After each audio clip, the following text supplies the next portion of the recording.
那么我们的教育部长昨天宣布，大陆有3个大学因为属于统战部，所以呢要封杀。我们听到统战就吓死了，老共那个统战对他们来讲是好词统一联合阵线这个联合这个反正不是敌人就是朋友，联合所有可以联合的人，就他的策略是这样所以呢他不认为他真的不认为这统战是一个坏的字。我们想到统战我们就吓死了那哪3个大学呢？就是暨南大学这个华侨大学、北军华文学院，这3个很多都是国民党当时有些是国民党当时就设了，为什么？是当时是为了吸引海外的华侨，因为华侨没有办法受华文教育所以回中国接受一些华文教育，就跟我们当年的侨生政策是一样的那陆委会说要对统战随时警惕，统战而且属于统战部那现在还有不少学生在那边念了，一共有2000个学生那他们说我们念到一半怎么办呢？现在教育部是说以前的不算，因为以前你们不知道嘛，以后的不行，但是一半的怎么办？教育部说转回来我们可以安排你转回来，转学又谈何容易那念到一半怎么办那么或是你至少说这些人毕业才算数嘛，新的不算，你不能现在立刻一刀切那这个中研院士陈培哲说，全世界没有用人家统不统战错位，要不要这个采纳这个学校了那另外呢，大学校长很错愕，说两岸青年交流很重要你这突然就给他封杀了。邱垂正说担心什么？除了他们3个，还有154个学校别的校不能去干嘛非要去这个不可？你非要念台大不可非要念清大，非要念交大，非要念成大，非要念政大，别的学校一大堆为什么不去念？干嘛一定要这几个学校赖清德说呢，他出席大学校长会，他说跟中国交流应该有风险意识，小心你们被骗小心你们的高科技被人家偷去黄国昌就说你抗中保台，不要拿学生开刀嘛，拿学生开刀干嘛那现在呢，暨南大学我们大概还有1500个学生了，华侨大概有600个，北京华文学院不知道大陆到台湾的来的学生越来越少，高峰有9000多，现在剩下2000多个，而且2000多可能不是新的，都是原来在这边继续念的那为什么这3个大学变成统战部？他们原来是属于侨办就属于华侨办公室了，那就没问题嘛，华侨嘛。那后来呢，他们大概也在机构整编了，就是那华侨给谁呢？就给统战好了，就放到统战部里面，所以呢就变成统战部以前还不是统战部那所以呢，这个媒体是说呢，这3个学校被封杀呢是总统干预学术没有比这个更严重的。我们看一下。归统战部的，我想我们都全力来支持。学习过程有另外的一个特别政治的一个目的，我想那并不是我们所希望的一个给年轻人的一个学习的一个倡议。学历我们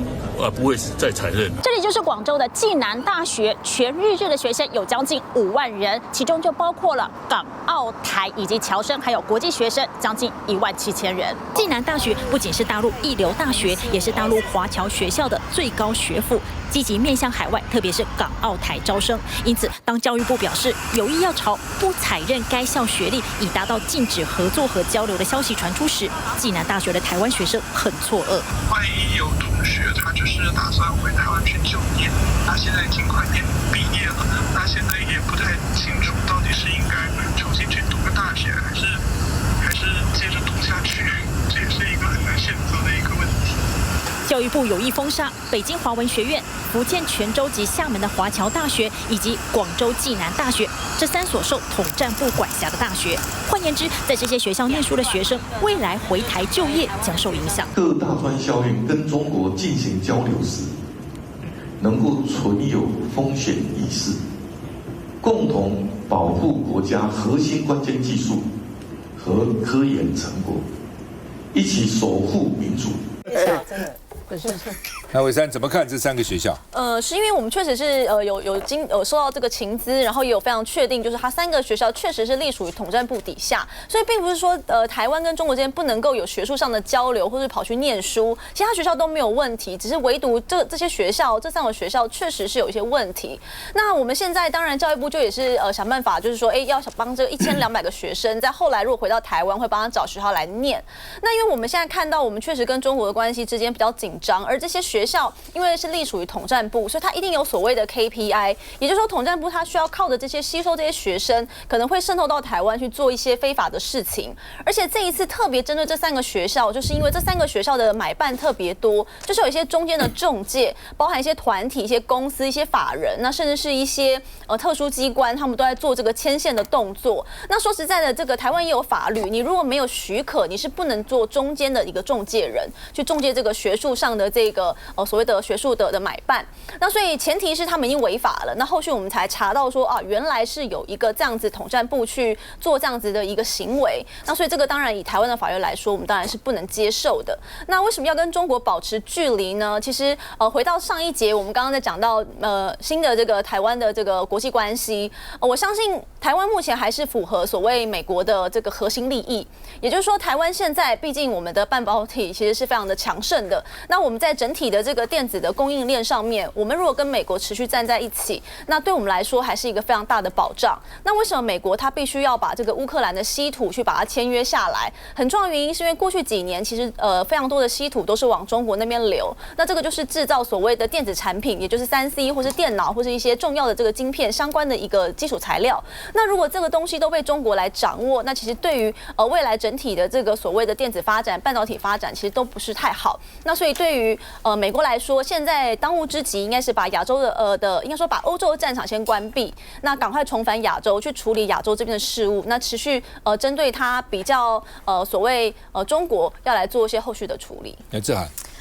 我觉得民进党呢，他一直在把自己的路走窄，自己走得很窄不说，还要把所有的人都带上这个死路上头去哦。为什么这么说呢？其实只要有去过中国交流，其实在学生时代，我相信很多人都曾经去中国交流过。那我们的柯文哲前主席也经常说，交流会带来善意，交流有沟通就有善意。两岸频繁的交流，人民之间有善意，其实就是避免战争的一个相当好的方法。那至于我们再回过头来看说，为什么现在教育部去禁止这3个学校的理由？我觉得理由相当牵强哦，说他们里面有统战部门，或者是说他们直接隶属于统战部门之下。刚刚已经提到了，这是因为中共他们官方的一些组织部门的一些裁剪，还有一些调整，结果呢，让这3所大学呢整并到统战部门之下。但是老实说，中共本身就是一个非常大的一个统战部门，不管是各个学校里面，其实大家都应该知道，里面都有一些这个青年的组织部或者是统战的相关的这样的机构。如果说要以这样子的标准来看的话，那干脆跟中国大陆之间完全都不要有任何的交流，因为我们可以完全靠着学统论，靠着他念了哪个学校就来命定，就来判断说他有可能有这个统战的嫌疑，甚至有可能有国安被渗透的疑虑。这不就像是我们现在看到的香港吗？所以今日的台湾，今日的香港还真的是明日的台湾，因为我们现在看到在民进党统治之下，已经可以这样子不分青红皂白的，就因为这样子所谓的国安法，干脆就适用国安法好了，就像香港一样，像黎智英一样哦。如果说呢，认为有任何违反国安的疑虑，通通直接抓起来。所以我们现在看到的是，民进党呢把自己的路越走越窄，但是完全没有看到现在国际的情势。我们来回到现在川普的这个状况，那么我们过去一直说不能够把国家的安全置于你的这个对手的善意上，其实现在这句话应该要把它扩张，不能够把国家的安全置于对手甚至是同盟的善意上。因为我们现在看到川普是怎么样对待乌克兰，还有对待泽伦斯基。那么其实我们看到川普现在的状况，可以说是一个不可一世的人，也没有节制的人。其实每次看到他跟马斯克，我都会联想到一个东西，就是他们的英雄联盟，超级英雄，他就好像是自命为这个超级英雄里面的战士一样，而旁边有个钢铁人，这样子的人格特质其实不可一世。只有以自己的利益为主，以自己的利益核心为导向的时候，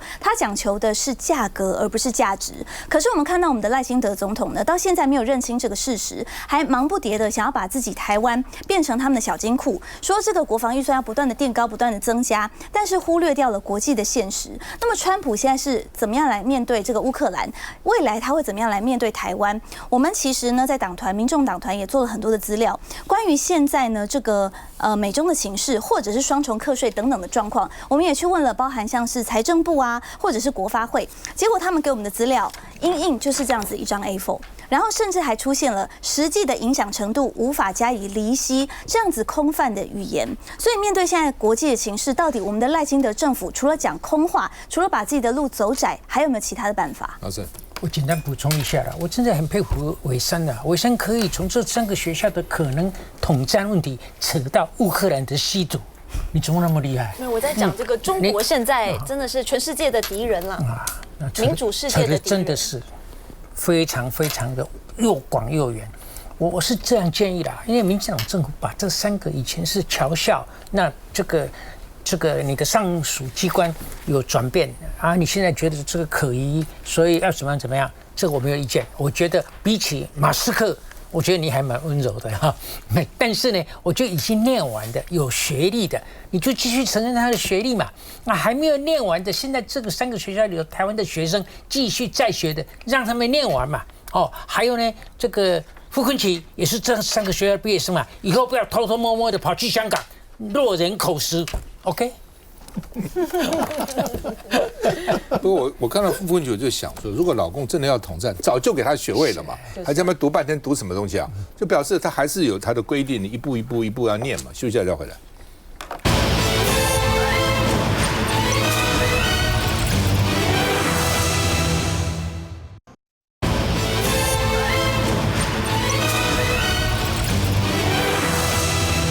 好，林岱樺。民进党的立委应该是属于正国会，但是不是新潮流了哈。那他在高雄 TVB 曾经做的民调呢，第1名就是高雄5个民进党立委想选市长啊，因为民进党的初选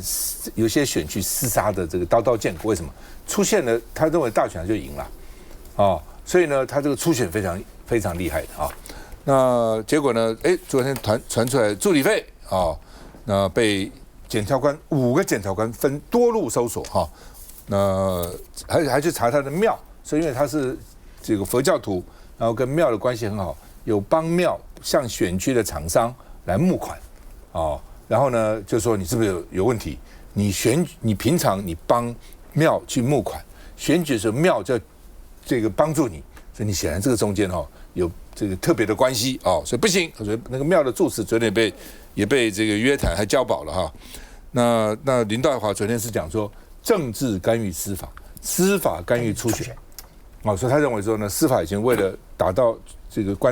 这个搞到初选里面。那之前那个台北市议员陈怡君吧，陈怡君也是正国会支持陈亭妃的所以呢，昨天我脸书上写一篇，今日林岱樺，明日是不是陈亭妃那基本上呢，陈亭妃要小心为什么呢？因为赖清德在台南是属于主义林俊宪，不是陈亭妃的；他在高雄是主义潘孟安，也不是这个林岱樺的。所以是不是今天在甚至绿营之间都有传言说这个是不是非我族类必须要这个大家这个杀伐到底怎么回事那林岱樺说：“我不会屈膝跪下，我会跟你奋斗到底那另外呢，这个林岱樺说，把我留了一天拘留，半天都让我在那边没有问就把我这个扣下来那这个检调就是说，我们没有不法的措施，当然也没有什么不法嘛，只是晾在那个也没有什么不法了。那另外呢，赖清德昨天记者问赖清德说，林岱樺说政治干预司法，赖清德不讲话。赖清德今天说，我也很惊讶，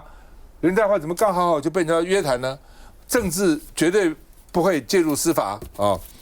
那另外呢，这个他那个林岱樺去的那个庙叫通法寺这个用100万元交保，林岱樺的妹妹30万元交保那林岱樺被怀疑就是透过寺庙洗政治现金，就我刚刚讲的，平常呢帮你募款，选举呢你来捐钱给我或是帮助我那另外呢，法界人士说呢，如果说是去强行募款呢，比诈领助理费更严重，会可能判到无期徒刑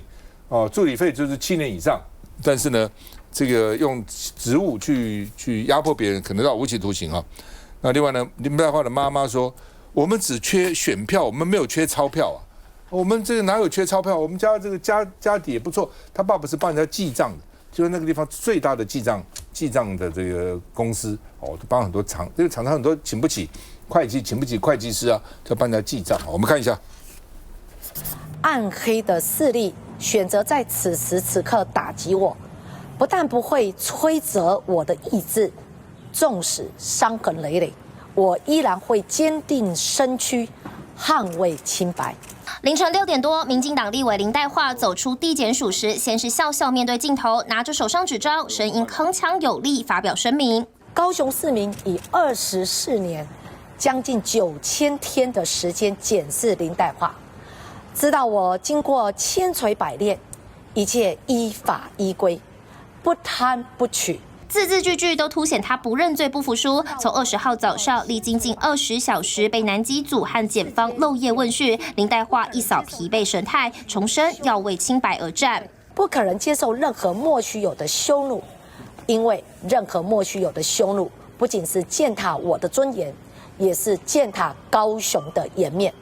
林岱樺裁定100万交保，亲友及律师随后现身，带上2大捆钞票，完成办保离开。回顾2001年，林岱樺在高雄县立委选举中初出茅庐，就以第一高票当选，还赢过当时高雄国民党白派立委、前立法院长王金平。29岁的林岱樺一头俏丽短发，有着清新形象，还被称为国会孙燕姿，却在连任期届后陷入助理费案，交保后也没有第一时间回到凤山区住家。大家最关心的，一寡百姓最关心的吼，讲安尼做个才拍拼，个安尼吼，发生这代志，他们很关心，就是一直打电话来给我。林岱樺从政24年，就曾有同党立委抱怨，每次动员时都看不到他。之后他渐渐脱离新系，被认为是没有派系色彩的立委。近年来在国会更像是一只孤鸟。就在他市长初选民调逐渐攀高之际，突然因为涉贪被调查，外界很难不联想是政治因素。伟山，到底政治有没有干涉司法？司法有没有干涉初选？绝对没有。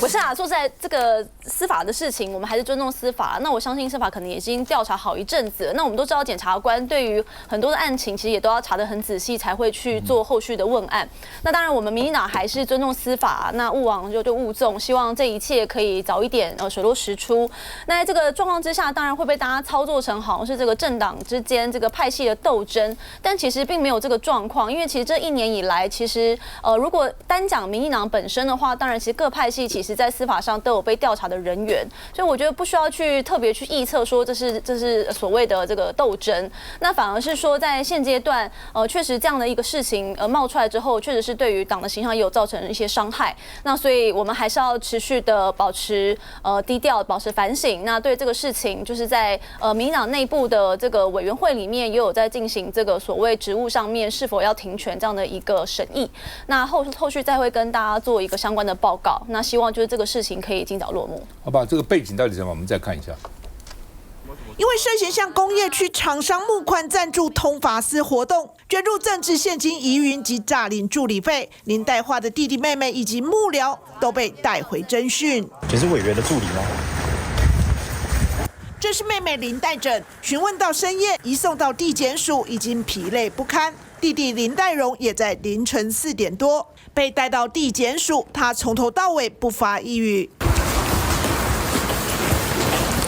至于林岱樺，则是在南基站被询问16个小时之后，凌晨2点35分移送高雄地检署复讯。他不改强硬性格，查了整天啊，都没有证据。下车时没有上铐，面对媒体询问，林岱樺依旧维持良好精神状态，控检调强行拘留。查了整天没有证据啊，那而且呢，整个过程啊，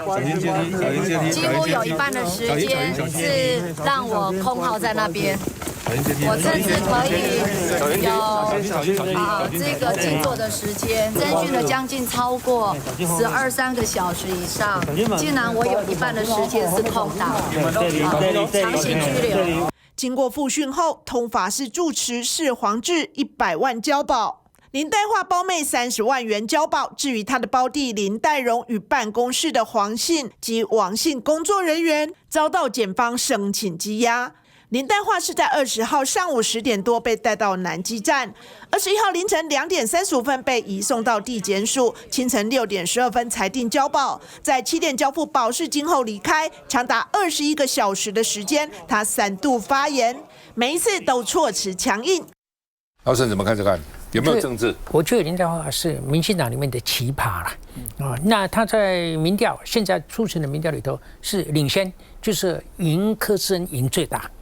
但是呢，选举结果不一定是这样。为什么？因为他的支持者大部分是在以前的地方改制以前的高雄县。哎，他在高雄市是相对比较他本来要选高雄县长，后来因为合并就没有了。是因为他老爸不是只有记账啊，他老爸以前是雄踞一方的凤山市长啊，我觉得炙手可热的一个。那林黛华是他有他的奇特性，他就是跟人家不怎么来往啊，也没有什么你侬我侬这种交情，跟我当年有一点类似的啊。他其实跟我的交情也还可以，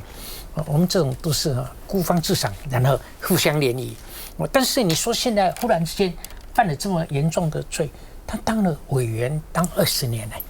了，如果要贪助理的钱，应该是很久的意思，不会说最近才开始谈，对不对？因为说20年，你说为什么早没有被发现，现在才被拿出来讲？但是他有一点奇怪的，就是说弟弟好像也涉嫌，妹妹也涉嫌，可能都当他助理吧。对啊，我觉得会涉嫌的都有一个倾向，会把自己的近亲，尤其是兄弟姐妹拉进来，啊，那不涉这种案的人，大概就这方面就觉得不准。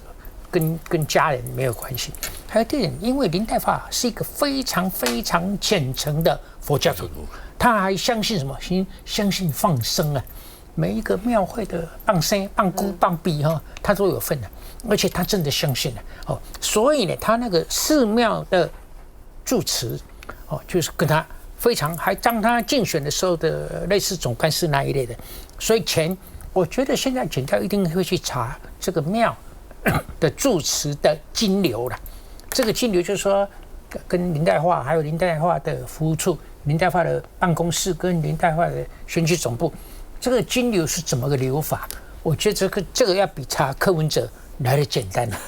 所以呢，我觉得我不愿意一向就翻过去说啊，他是被冤枉的，因为但是呢，有许多是可以检讨的，因为时间上太巧合了嘛，感觉养案了。所以就勿枉勿纵嘛，你同意吧？勿枉勿纵是啊，勿枉勿纵啊！你看我们两个都同意了，勿枉勿纵变成一个口号了就是那平常为什么到这个时候才勿枉勿纵呢？那平常到底怎么回事？为什么在这个关键的时刻，那难怪他会说政治干涉司法，司法干涉初选嘛？因为当事人还说有一个暗黑势力在整他那到底怎么回事？休息一下就回来。你也觉得他？